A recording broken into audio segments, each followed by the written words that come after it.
হযরত ওমর খাত্তাব রাদিয়াল্লাহু তাআলা মরুভূমির ভিতরে হাঁটতেছে। কোথায় দিয়া? মরুভূমির ভিতর দিয়ে হাঁটতেছে। এমন সময় লক্ষ্য করে দেখতে পায় দুই সাইডে বিশাল বিশাল পাহাড়, মাঝখান দিয়ে একটা সুন্দরী একটা নারী ওই রাস্তা দিয়ে মরুভূমির ভিতর দিয়ে হাঁটতেছে। এমন সময় হযরত ওমর খাত্তাব রাদিয়াল্লাহু তাআলা ওই মহিলার সামনে যা দাঁড়ায় সালাম দিলেন। কি দিলেন? আসসালামু আলাইকুম ওয়া রাহমাতুল্লাহ।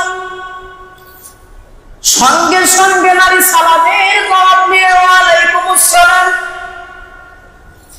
আল্লাহ নবীর সাহাবী ওমর খাত্তাব রাদিয়াল্লাহু তাআলা ডাক দিয়ে বলতেছে, ও রমণী, তুমি কোথায় থেকে আসতেছো? তোমার নাম কি? তুমি কোথায় থেকে আসতেছো? এই মরুভূমির ভিতরে একটা মানুষ দেখা যায় না, একা একা তুমি একজন নারী ঘুরতেছো, তোমার কি ভয় লাগে না? কি বলতেছে? তোমার কি ভয় লাগে না? এমন সময় নারী ডাক দেয়া বলতেছে, আমার মনে হয় আপনি হযরত ওমরকে চেনেন না। বলেন সুবহানাল্লাহ। কি বলতেছে? আমার মনে হয় আপনি হযরত ওমরকে চেনেন না। হযরত ওমর অবাক হয়ে গেলেন, বলে কি হযরত ওমরকে চিনলে কি হবে? বলে এই মক্কাতে এমন একজন রাষ্ট্রনায়ক আছে, অর্ধ পৃথিবীর খলিফা, নাম হলো হযরত ওমর। সে আল্লাহর কোরআন দিয়া রাষ্ট্র চালায়। বলেন সুবহানাল্লাহ। আল্লাহর কোরআন দিয়া যখন রাষ্ট্র চলবে, মহিলারা রাত্রে একা একা চলবে। কথা বলে ঠিক কিনা? আল্লাহর কোরআন দিয়া যখন রাষ্ট্র চলবে, দিনের চাইতে মহিলা রাত্রে বেশি হেফাজত হবে। বলেন সুবহানাল্লাহ। কারণ আল্লাহর কোরআনের আইন যখন চালু হয়ে যাবে, তখন মহিলাদের দিকে টাচ করা তো দূরের কথা, তাকানোর সাহসও কারো হবে না। ঠিক কিনা? তুমি এদিক দিয়ে ঘুরতেছো, কারণ কি? তোমার বাড়ি কোথায়? বলে আমার বাড়ি হলো রোম দেশে। আমার বাড়ি হলো রোম দেশে। আমি হলাম একজন ইহুদির কন্যা। 6 বছর বয়স ইসলাম গ্রহণ করেছি। আমি একটু হযরত ওমরের সাথে দেখা করার জন্য আসছি। বলেন সুবহানাল্লাহ। বলতেছে, মেয়ে, তুমি যেহেতু 6 বছর বয়স ইসলাম গ্রহণ করেছো, তুমি তো কোনো সাধারণ বংশের কন্যা না। তোমার কাছে আমি একটা প্রস্তাব জানাইতে চাই। কি প্রস্তাব? তোমার তো হেফাজতের প্রয়োজন। তুমি যদি হেফাজত হতে চাও, তোমাকে আমি একটু বিবাহ দিতে চাই। বলেন সুবহানাল্লাহ। কি দিতে চাই?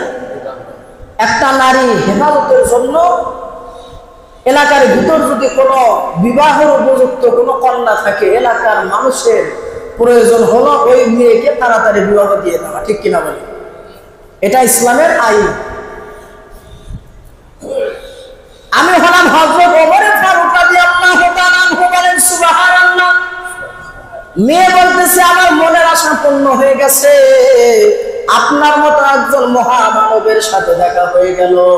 আমি তো বিবাহ বসতে চাই, কিন্তু এই পৃথিবীর ভিতরে সবচাইতে ভালো সন্তানের সাথে। বলেন সুবহানাল্লাহ। পৃথিবীর ভিতরে সবচাইতে ভালো যুবকের সাথে আমি বিবাহ বসতে চাই। এমন সময় হযরত ওমর ডাক দিয়া বলে, ও মেয়ে, তুমি যদি বিবাহ বসতে চাও, আমার একটা সন্তান আছে, নাম হলো হযরত আব্দুল্লাহ। কি নাম? নাম হলো আব্দুল্লাহ। আব্দুল্লাহকে তুমি বিবাহ করতে পারো। তিনি লক্ষ লক্ষ হাদিসের হাফেজ, এবং শুধু তাই নয়, একজন কোরআনের হাফেজ। শুধু তাই নয়, সে হলো আমার একজন সন্তান। তুমি তার সাথে বিবাহ বসতে পারো। এমন সময় ওই মেয়ে ডাক দেয়া বলে, আমিরুল মুমিনিন ওমর ফারুক রাদিয়াল্লাহু তাআলা আনহু, আপনার কাছে বলতে চাই, আপনার আপনার সন্তান আব্দুল্লাহ লক্ষ লক্ষ হাদিসের হাফেজ, সে একজন কোরআনের হাফেজ, তার সাথে আমাকে বিয়ে দেওয়ার জন্য আপনি প্রস্তুত হয়ে আছে। আপনার কাছে জানতে চাই, আপনার সন্তানের চাইতে কি আর কোনো ভালো ছেলে নাই? কি বলতেছে? আপনার সন্তানের চাইতে কি আর কোনো ভালো ছেলে নাই? এখন বাপের কাছে তো বেটাই সবচেয়ে ভালো, ঠিক কিনা বলেন? আমার বেটা খুব ভালো, আমার বেটা ইঞ্জিনিয়ার, আমার বেটা ডাক্তার, আমার বেটা বিভিন্ন প্রকার বাপ মা গল্প করে কিনা বলেন? আমার জানা মতো তো আমার সন্তানের মতো একটা সন্তান তো মক্কা মদিনায় আমি দেখি না। তুমি চাইলে আমার সন্তান সাথে বিবাহ বসতে পারো। কন্যা বাড়িতে বলতেছে, আমিরুল মুমিনিন, আপনার সন্তান আপনার কাছে ভালো, কিন্তু আপনার কাছে জানতে চাই, রহমাতাল লিল আলামিন, তো জাহানের বাদশাহ মুহাম্মদ রাসূলুল্লাহ সাল্লাল্লাহু আলাইহি ওয়াসাল্লাম, ওনার একটা নাতি আছে, নাম হলো হুসাইন, তার চাইতে কি আপনার সন্তান ভালো? কি বলতেছে? হুসাইনের চাইতে কি আপনার সন্তান ভালো? আব্দুল্লাহ বেশি ভালো? সঙ্গে সঙ্গে অমন স্তব্ধ হয়ে গেছেন। বলেন কি, যার তুলনা কারো সাথে হয় না, জান্নাতে যুবকদের সর্দার হাসান হুসাইন, শুধু তাই নয়, শেরে খোদা মাওলা আলীর সন্তান, শুধু তাই নয়, খাতুনে জান্নাত মা ফাতেমার সন্তান, শুধু তাই নয়, রহমাতাল লিল আলামিন মুহাম্মদ রাসূলুল্লাহ সাল্লাল্লাহু আলাইহি ওয়াসাল্লামের নাতি। বলেন সুবহানাল্লাহ। লম্বা কাহিনী বলার সময় নাই। হযরত ওমর আর ওখানে বসে থাকলেন না, কন্যাকে সঙ্গে করে তার বাড়িতে নিয়ে গেলেন। যাওয়ার পরে হযরত আলীর দরবারে সালাম দেয়, আসসালামু আলাইকুম আহলাল বাইত। এমন সময় দরজা খোলা হলো, সঙ্গে সঙ্গে দেখে আমিরুল মুমিনিন হযরত ওমর ফারুক রাদিয়াল্লাহু তাআলা তার বাড়ির সামনে আসছে। এমন সময় আলী ডাকতে বলে, আমিরুল মুমিনিন, আপনি কেন আমার বাড়ির সামনে আসছেন? বলে, আমি আপনার বাড়ির সামনে আসছি একটা প্রস্তাব নিয়ে। কি নিয়ে? কি প্রস্তাব? আপনার সন্তান হুসাইন রাদিয়াল্লাহু তাআলা আনহু, ওনার জন্য আমি একটু বিয়ের ঘটকালি করতে চাই। বলেন সুবহানাল্লাহ। কি ঘটকালি? বিয়ের ঘটকালি। আমাদের দেশে ঘটক আছে কিনা? ওই যে একটা গান ধরেছে, নামটু ঘটক, আছে কিনা? আছে কিনা? মাথায় টুপি, শরীরে পাঞ্জাবি, কিন্তু এক ওয়াক্ত নামাজের খবর নাই। বরং কি করে, এই সমস্ত ঘটক কন্যার বাড়িতে যায়। কার বাড়িতে যায়? কন্যার বাড়িতে যায়, বলে যে তোমার মেয়ের জন্য একটা সুন্দর একটা পাত্র দেখছি, এই পাত্র তুমি পাত্রকে কত টাকা দিতে চাও? গতবার একজন 1 লাখ টাকা বলছে। কি বলতেছে? গতবার একজন 1 লাখ টাকা বলছে। তখন ওই কন্যার বাবা মাথায় হাত দেওয়ার বলে, আল্লাহ, আমার সন্তানকে 18টা বছর আমি লালন পালন করলাম, লালন পালন করার পরে এই ঘটক এসে বলতেছে যে যুবকের সাথে বিয়ে হবে, ওই যুবককে নাকি গতবার 1 লাখ টাকা বলছে। যে দেশে যুবকের দাম কোরবানির আইরে গরুর মতো দাম ওঠে, ওই দেশে কোনোদিন ইসলামী রাষ্ট্র কায়েম হতে পারে না। কথা ঠিক না? ঠিক। ইসলামী রাষ্ট্র যখন কায়েম হবে, এই যুবকরা মেয়ের পিছনে ঘুরবে আর বলবে, তোমাকে বাড়ি দেবো, টাকা দেবো, গয়না দেবো, তুমি আমার সাথে বিয়ে বসো। সৌদি আরবে যান, একটা মেয়েকে বিবাহ করতে হলে বাড়ি দিতে হবে, গাড়ি দিতে হবে, টাকা দিতে হবে। কথা ঠিক না? ঠিক। আর বাংলাদেশে বিয়ের আগে বলে ডিসকভার দিতে হবে, পালসার দিতে হবে, 2 লক্ষ টাকা দিতে হবে। এই 2 লাখ টাকা নিয়ে যদি আপনার ওই স্ত্রীর সাথে সহবাস করিয়া যদি সন্তান জন্ম দেন, ওই সন্তান হলে যার সন্তান। বলে নাউজুবিল্লাহ। সহজ জিনিস না। আর সন্তান যখন জন্ম দিচ্ছেন, দেওয়ার পরে আর বড় হলে ভাত দেয় না, বলে হুজুর সন্তান ভাত দেয় না। কেন? তোর সন্তান ভাত দিবে কেমনে? তোর সন্তান তো হালাল ভাবে জন্ম হয় না। ঠিক কিনা বলে? এই কথা বলার পর অনেকের মন খারাপ হবে। খারাপ হওয়ার কিচ্ছু নয়। অনুরোধ করে বলতেছি, আপনারা মেয়েদেরকে টাকা দিয়ে নিয়ে আসেন, মোহরানা দিয়ে তারপরে নিয়ে আসেন। হযরত আদম আলাইহিস সালাম যখন জান্নাতে একা একা ছিলেন, হাওয়া আলাইহিস সালামকে যখন আল্লাহ রাব্বুল আলামিন সৃষ্টি করলেন, আদম যায় সাক্ষ্য দিয়েছে। কি ধরবেন গেছে? বাংলা কথা মানে জড়ায় ধরতে গেছে। আল্লাহ ডাকবে, এখন সাবধান, হাওয়ার শরীরে হাত দেওয়া যাবে না ততক্ষণ না পর্যন্ত তুমি মোহরানা আদায় না করবে। কি আদায়? আল্লাহ মোহরানা কি? মোহরানা তো জানি না। বলতেছে মোহরানা হলো তোমার স্ত্রী হক আদায় করে তারপরে হাত দাও। তখন টাকা পয়সা নাই, কি করলেন? জান্নাতের রুমের সাথে একটা নাম লেখা আছে, লা ইলাহা ইল্লাল্লাহু মুহাম্মাদুর রাসূলুল্লাহ সাল্লাল্লাহু আলাইহি ওয়াসাল্লাম। আদম আলাইহিস সালাম 5 বার দরুদ শরীফ পড়লেন। আল্লাহ বললেন তোমার মোহরানা আদায় হয়ে গেছে। বলেন সুবহানাল্লাহ। কোন ব্যক্তি যদি একবারে গরিব হয়, মিসকিন হয়, তার কাছে যদি মোহরানা দেওয়ার মতো টাকা না থাকে, ওই ব্যক্তি যদি আল্লাহর নবীর উপর 100 বার দরুদ শরীফ পাঠ করিয়া তার স্ত্রীকে স্পর্শ করে, তার স্ত্রীর মোহরানা আদায় হয়ে যাবে। বলেন সুবহানাল্লাহ। হযরত ওমর খাত্তাব রাদিয়াল্লাহু তাআলা বাড়ির সামনে যায় সালাম দেয়, এমন সময় আমি ডাক দেব, বলে আমিরুল মুমিনিন আপনি কিসের জন্য আসছেন? বলে আমি আসছি হলো তোমার সন্তানের ঘটকালি করার জন্য। কি করার জন্য? তোমার সন্তানের ঘটকালি করার জন্য। এমন সময় আমি খুশি হয়ে বলতেছে, ঠিক আছে, আপনি যেহেতু আমার সন্তানের ঘটকালি করবেন, আমার বেটার বউ অবশ্যই ভালো হবে। ঠিক কিনা বলে? এই বলে দুইজন বলাবলি করতেছে। ঘরের ভিতর থেকে হোসাইন ভাই বলতেছে, বাবা এবং চাচা, আপনারা যেরকম দুইজন বলাবলি করতেছেন, মনে হয় বিয়ে আপনারাই করবেন। কি বলতেছেন? যে আলে বলাবলি করতেছেন, মনে হয় বিয়ে আপনারাই করবেন।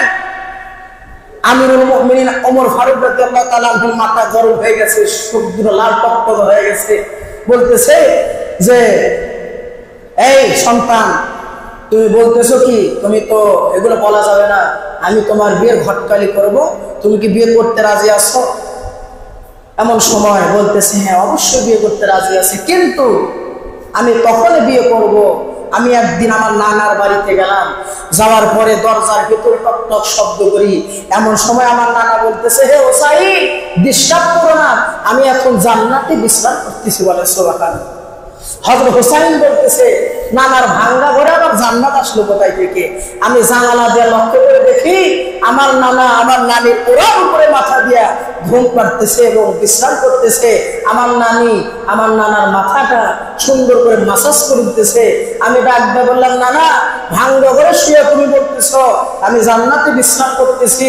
আল্লাহর নবী বলতেছে, হে নাতি হোসাইন, শুনে নে, তোর নানির মতো স্ত্রী যে ঘরে আছে, ওই ঘর আর ঘর থাকে না, আল্লাহর জান্নাত হয়ে যায়। বলেন সুবহানাল্লাহ।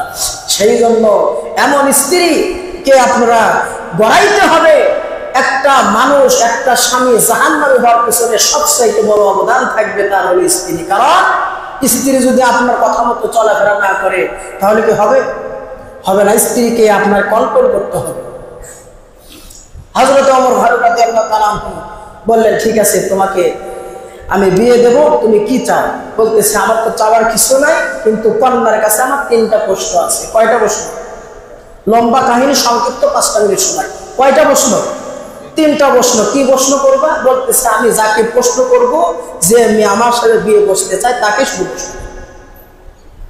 এমন সময় হযরত ওমর হতাশ হয়ে গেলেন, আলী হতাশ হয়ে গেলেন। হায় রে হায়, যে প্রশ্ন আমি জানি না, যে প্রশ্নের উত্তর আমার ওমরও জানে না, কিভাবে ওই কন্যাকে বিয়ে দেব?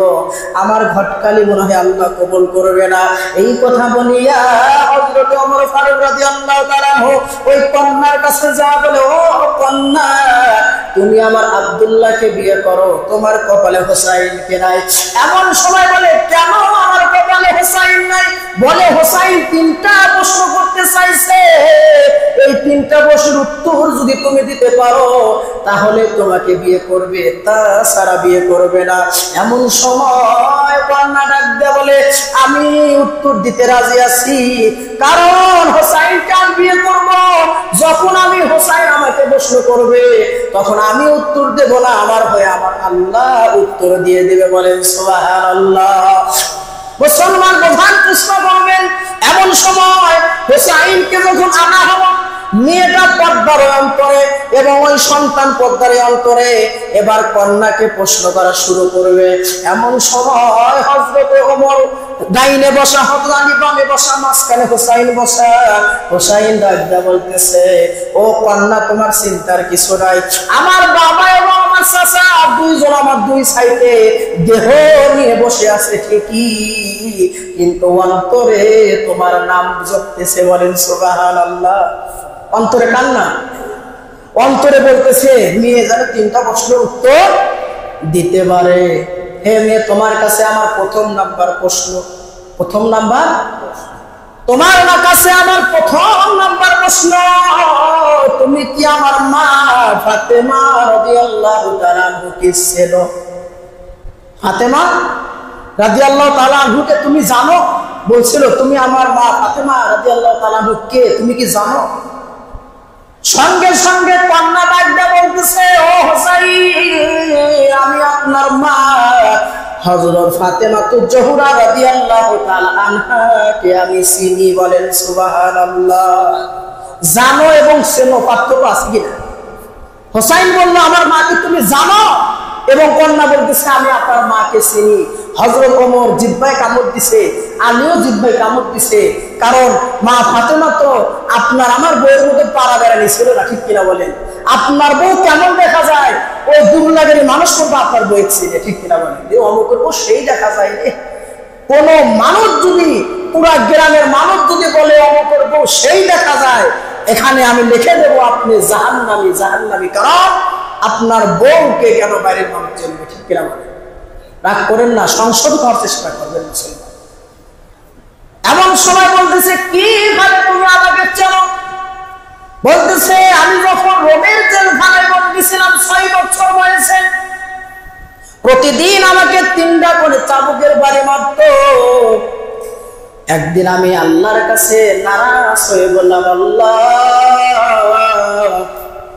আমাকে প্রতিদিন 3টা করে বাড়ি মারে, তুমি আসো আরশে, নবী আছে মদিনায়, আমাকে কে সাহায্য করবে? এই বলে যখন আমি রাত্রে ঘুমায়া পড়ছি, স্বপ্নের মাধ্যমে দেখতে পাই আমার ওই জেলখানাটা নূরে আলোকিত হয়ে গেছে। বলেন সুবহানাল্লাহ। তাকায়া দেখি সুন্দর একজন রমণী আমার মাথায় হাত বুলায়া বলে, ও কন্যা, তোমার কোনো চিন্তা নাই, তোমাকে আমি প্রতিদিন এইভাবে আদর করে যাব।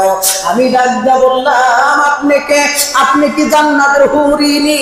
বলে, আমি কোন জান্নাতের হুরিনি না, আমি কোন পরিও না, আমি হলাম হযরত হোসাইনের মা, আমার নাম হলো ফাতেমা। বলেন সুবহানাল্লাহ।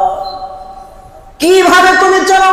বলে, আপনার মায়ের ডান গালে একটা তিল্লি আছে, বাম গালে থুতনার নিচে লাল একটা দাগ আছে।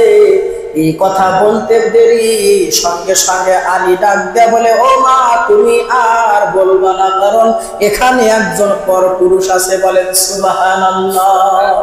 এখানে কি পুরুষ আছে? একজন পর পুরুষ আছে। 2 নাম্বার প্রশ্ন, তুমি ইসলাম কিভাবে গ্রহণ করলে? বলতেছে, আমার নানা, আমি কোন সাধারণ বংশের সন্তান নয়, আমার নানা কাইসার, রোম শহরের বাদশা। আমার বয়স যখন 6 বছর, আমার নানা ডাকদা বলে, ও আমার নাতি, তুমি কি খেলা দেখবা? কি খেলা দেখবো? বলে, আজকে বিকাল বেলা একটা খেলা আছে। আমাকে যখন খেলা দেখতে নিয়ে যায়, আমি লক্ষ্য করে দেখি একটা মানুষের 2টা হাত বাঁধা, চোখে কাপড়, পাও তালা মারা। আমি ডাকদা বললাম, নানা, এই মানুষটাকে এরকম করে বেঁধে রাখা হয়েছে কেন? এমন সময় আমার দাদা ডাকদা বলতেছে, ও আমার নাতি, এটা কোনো মানুষ নয়, মানুষ নয়, এটা হলো একজন মুসলমান। বলে নাউজুবিল্লাহ। কারণ ইহুদি, খ্রিস্টান, বৌদ্ধ, নাসারা আমাদেরকে মানুষ মনে করে না। বলে নাউজুবিল্লাহ। এমন সময় হযরতে হোসাইন ডাকদা বলে, তুমি কিভাবে ইসলাম গ্রহণ করলেন? বলে, আমাকে যখন ওই মানুষটাকে দেখানো হলো, দেখানোর পর আমি নিচে তাকায়া দেখি বড় একটা ড্যাগ, নিচে জ্বলন্ত আগুন, তার ভিতরে তেল দেওয়া হয়েছে, তেল টকবক টকবক করে জ্বলতেছে। এমন সময় আমার দাদাকে আমি ডাকতে বললাম, দাদা আজকে কিসের খেলা হবে? বলে আজকে এমন একটা খেলা হবে, ওই মুসলমানকে তেলের ভিতরে দিয়া মেরে ফেলা হবে। আজকের খেলার নাম হলো মুসলমান মারার খেলা। বলে নাউজুবিল্লাহ। আজকে মুসলমানের রক্ত নিয়ে ইহুদি খ্রিস্টান খেলতেছে কিনা? কথা মনে বোঝেন না, খেলতেছে কিনা? ফিলিস্তিনের মুসলমানের রক্ত নিয়ে ইহুদিরা খেলতেছে, ভারতের মুসলমানের রক্ত নিয়ে ইহুদিরা খেলা করতেছে। এটা পূর্ব থেকে চলে আসছে। কথা বলে ঠিক না বা ঠিক? লম্বা কাহিনী। 3 নাম্বার প্রশ্ন, তুমি কি আমার সাথে সারা জীবন থাকতে চাও? 3 নাম্বার প্রশ্ন কি? হযরতে হুসাইন বলতেছে 3 নাম্বার প্রশ্ন, তুমি কি সারা জীবন আমার সাথে থাকতে চাও? এবার কন্যা কান্না করতেছে, ওপর ডাক দেয়া বলে, আমি ডাক দেয়া বলে, 2টা কঠিন প্রশ্নের উত্তর দিলাম, 3 নাম্বার প্রশ্ন সহজ প্রশ্নের উত্তর দিতে যায় তুমি কেন কান্না করতেছ? কারণ স্ত্রী এমন একটা জিনিস, দুঃখের সময় যে সাথে থাকবে, সুখের সময়ও সে সাথে থাকবে। ঠিক কিনা বলেন? কারণ আইয়ুব আলাইহিস সালাম উনি এত বড় একজন বাদশা ছিলেন, নবী ছিলেন। সে যখন বাদশাহ ছিল, তার কয়েকটা স্ত্রী ছিল, কিন্তু তার শরীর যখন পচে গিয়েছিল, যাবার পরে তার একটা স্ত্রী তার সাথে ছিল, তার নাম হলো রহিমা। তার নাম কি? সে হলো প্রকৃত নারী, সে ছিল প্রকৃত স্ত্রী, যে দুঃখের সময় কাছে থাকবে, সুখের সময়ও কাছে থাকবে। এই কথা বলার পরে হযরত হুসাইন রাদিয়াল্লাহু তাআলা ডাকতে বলে, ও কন্যা, আমি 3টা প্রশ্নের উত্তর পেয়ে গেছি, আমি তোমাকে বিবাহ করতে রাজি আছি। বলেন সুবহানাল্লাহ। সেজন্য মুসলমান আমাদেরকে ওই সমস্ত নারী যাদের আখলাক চরিত্র ভালো, তাদেরকে বিয়ে করতে হবে। ঠিক কিনা বলেন? এই ফেসবুক মেসেঞ্জারে এই ঘুটাঘুটি করে বিয়ে করা যাবে না। কারণ ফেসবুক মেসেঞ্জার ওই সমস্ত মেয়েরাই চালায় যারা অসংখ্য পুরুষের সাথে দেখা করে, অসংখ্য পুরুষের সাথে রাত যাপন করে। কথা ঠিক না ঠিক? ওই সমস্ত নারীকে বিয়ে করা যাবে না। একটা গরিব ঘরের কন্যা নিয়ে আসেন, আখলাক চরিত্র ভালো দেখে নিয়ে আসেন। ঠিক কিনা বলেন?